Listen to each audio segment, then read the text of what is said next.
C'est le temps de Delphi. Alors, le temps qu'elle s'installe, je vais vous dire quand même un petit peu qui c'est. Alors, elle se désigne comme une chansigneuse. Alors oui, alors elle signe les chansons, notamment d'un groupe qui s'appelle Brassens Not Dead, qui est un groupe punk toulousain, et elle se permet des choses incroyables quand même. Elle signe les chansons. À mon avis, ça va être un truc un peu fou et génial. Elle est également comédienne. Ah ben oui, elle est comédienne. Elle joue dans diverses troupes de théâtre. Et si vous êtes toulousain, vous l'avez certainement vu jouer. Sur les scènes toulousaines et peut-être du monde entier, allez savoir. On ne sait pas ça. Ouais, peut-être. Ouais. Allez savoir. Hein, ouais. Voilà. Ah oui, elle demande son texte quand même, parce que Delphi, elle a quand même bossé. Ah oui, elle a écrit sa chronique. Et c'est Caroline qui signe pour ce que je dis moi. Mais là maintenant, c'est Chrysostome qui va... Non, c'est Caroline qui va parler. Ouais, je sais pas, c'est le bordel, quand on sait pas trop. Bon, c'est une émission expérimentale, hein, vous nous en voulez pas. Hein. C'est à toi, Delphi.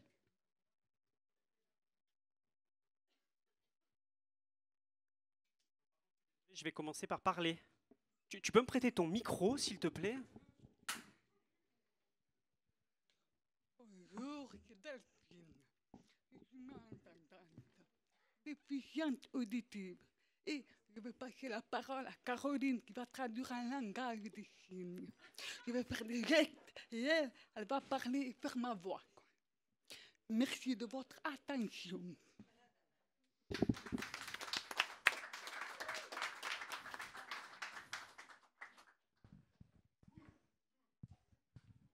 Donc, vous venez de m'entendre parler. Et en fait, il y a 4 fautes dans le discours que je viens de faire. Déjà, je parle de malentendant. Je parle de déficient auditif. Je parle de faire des signes, de langage des signes. Donc voilà, je suis venue à la radio. Et c'est un média qui est vraiment typique des entendants. Et alors, la feuille tombe. Est-ce que tu tiens ma feuille? Non, ça ira. Bon, c'est bon, très bien. Donc Christophe fait le pupitre. Donc voilà, pour mettre les choses au clair pour vous, les entendants. On accepte que les gens ne nous connaissent pas, mais on n'accepte pas la bêtise par contre. Alors attention, on parle de sourd avec un grand S. On n'est pas malentendant, déficient auditif. Écoutez, malentendant, dans malentendant, il y a mal. Mais pourquoi commencer par de suite nous mettre une étiquette négative? Déficient, c'est encore pire. On parle de sourd, point. Après, il y a les gens qui perdent l'ouïe, mais nous, c'est pas ça. Nous, on est nés sourds. Donc, le terme sourd suffit. Après, on parle aussi de langue des signes. Ne parlons pas de langage. Alors, je sais, vous vous dites « Oh, comme c'est joli, des sourds qui communiquent avec les signes. Oh, c'est beau ces petits gestes, on dirait des petits papillons. Oh, et vous, des oiseaux, quelque chose de genre là. Oh là là, c'est magnifique ce langage. Attention, on n'est pas un langage des fleurs. C'est une langue. C'est une vraie langue. Avec un sujet, un verbe, un complément, des compléments d'objets directs, des COI, des CCC, je sais pas quoi, là. Tout, on a tout. On a tout vos temps, l'imparfait, etc. On a tout dans notre langue. Mais par contre, on a aussi des choses que vous n'avez pas dans votre langue. Par exemple, on a la 3D dans notre langue à nous. Je vous donne un exemple.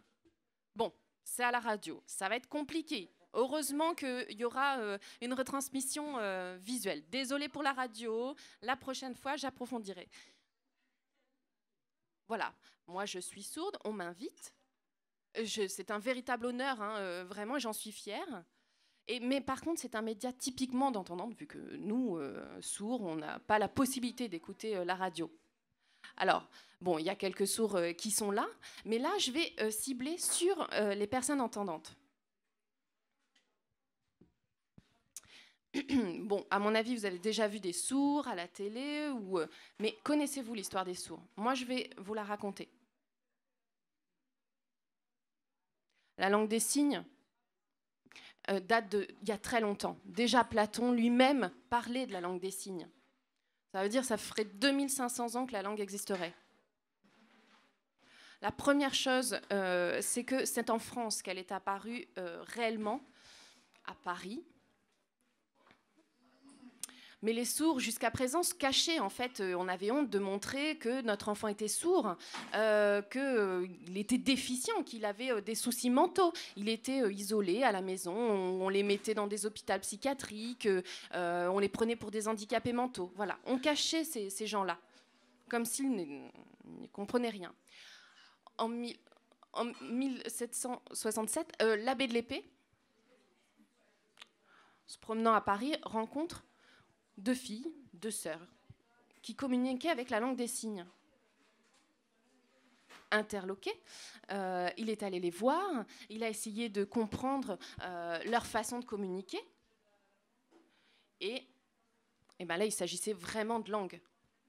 Il a donc décidé de créer des outils qui permettraient de communiquer avec elles. Et voyant la valeur de cette communication, de leur communication, que ces enfants n'étaient pas bêtes, avaient leur intelligence, il a compris qu'il fallait leur enseigner dans leur langue, la langue des signes. Et c'est là qu'il a créé l'alphabet en langue des signes. Ce n'est pas la langue des signes, c'est l'alphabet, qui leur permettait d'apprendre à lire, à écrire. Il a ensuite accueilli d'autres enfants sourds. Et donc, il s'est engagé à s'occuper des enfants et à leur enseigner, à leur faire étudier de la même façon que les entendants. Et il y a eu des poètes sourds, par exemple Pierre Pélissier. Bon, les dates 1814... 1863, voilà, c'était un poète très célèbre à l'époque. Et on l'appelle l'âge d'or des sourds parce que c'est un moment où les artistes ont vraiment éclos à ce moment-là, ont montré ce qu'ils savaient faire en langue des signes. Les sourds enseignaient aux sourds et beaucoup ont réussi à vraiment devenir des gens, à s'intégrer à la société des artistes. Et c'est aussi un professeur français sourd qui est allé aux États-Unis pour leur donner les bases d'une langue qu'eux-mêmes ont ensuite développée. En 1880, alors que la langue des signes est bien développée en France, une partie de médecins, de scientifiques, d'orthophonistes ont expliqué que la langue des signes n'était pas le bon moyen pour éduquer les sourds, qu'il fallait utiliser l'oral. Ça s'est passé en Italie. Et donc à ce moment-là, a été décidé que c'était l'oral qui devait être utilisé pour l'enseignement, car c'était la langue de Dieu, contrairement aux langues signées. Les sourds n'avaient pas été prévenus de ce congrès et donc ont été mis devant le fait accompli. Il y en a quelques-uns qui ont réussi à rentrer, mais le Congrès a voté pratiquement à l'unanimité le fait de passer par la méthode oraliste et de ne plus utiliser la langue des signes dans l'enseignement. À partir de 1880, en France, les professeurs sourds ont été licenciés. On n'a plus enseigné de langue des signes. Et donc, les sourds se sont évertués à comprendre l'oral des entendants. Ils étaient punis lorsqu'ils utilisaient leurs mains pour communiquer. Mais malgré tout, la langue des signes est restée vivace, mais cachée. Elle a été interdite. Et c'est en 1970 qu'en France,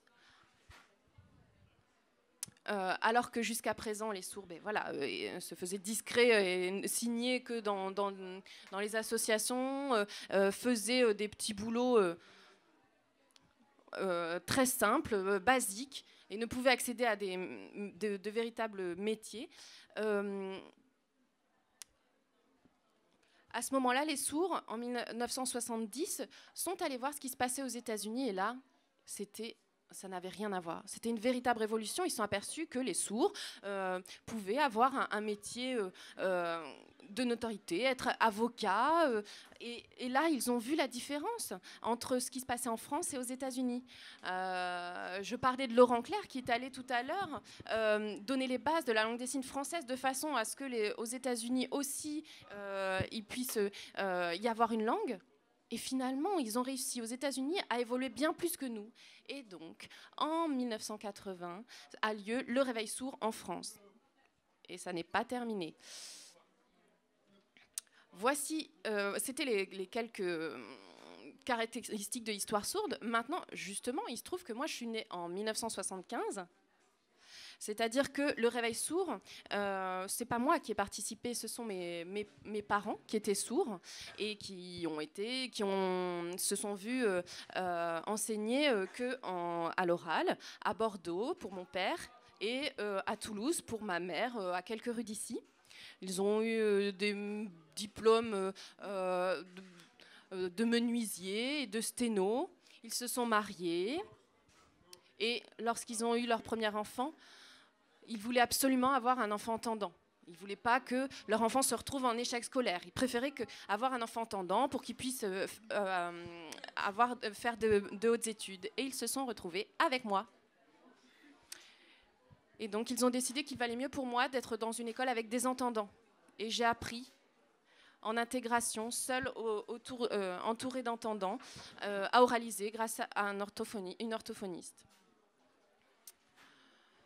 Ma scolarité s'est passée de cette façon jusqu'au bac. Et juste avant de passer mon examen, j'ai rencontré un sourd de mon âge, un adolescent. Et là, j'ai découvert la langue des signes. Mais quelqu'un qui était fier de signer, pas comme mes parents. Ça m'a révélé mon identité. Je me suis aperçue en fait que j'étais une marionnette jusqu'à présent. Et que ce qu'il fallait, c'est que je parle bien, que je travaille bien. C'était la seule chose qui importait pour mes parents. Et à aucun moment, j'ai pu m'évanouir, faire la fête. J'étais jamais invitée dans les soirées. Et là, j'ai compris. J'ai compris qu'une fois mon diplôme terminé, fuck les études, fuck les entendants, il fallait que je construise mon identité. Que je trouve ce qui me plaisait, chose auquel j'avais jamais réfléchi jusqu'à présent. Et c'est à ce moment-là que j'ai choisi la voie artistique et le théâtre. Et à ce moment-là que je me suis rendu compte que j'avais les connaissances que les entendants m'avaient transmises et qui n'avaient pas été forcément transmises à tous les sourds. 80% des sourds à l'époque étaient illettrés. Ça progresse, mais pas si rapidement que ça. Et j'ai pu devenir à ce moment-là une passerelle un pont entre le monde des entendants et des sourds. Par exemple, on parlait de effectivement mon activité de chansigneuse dans le groupe de Brassens Not Dead, un groupe de punk. Et les textes que j'aimais tant, j'ai pu les transmettre, les rendre accessibles au public sourd. J'ai trouvé ma place, enfin. Les sourds ont enfin accès à l'art, petit à petit. Et les entendants nous voient enfin. On n'a plus besoin de se cacher. Bon, on est à la radio, vous ne me voyez pas, mais bientôt j'irai à la télé. Voilà, merci. Bravo. Merci à Delphi.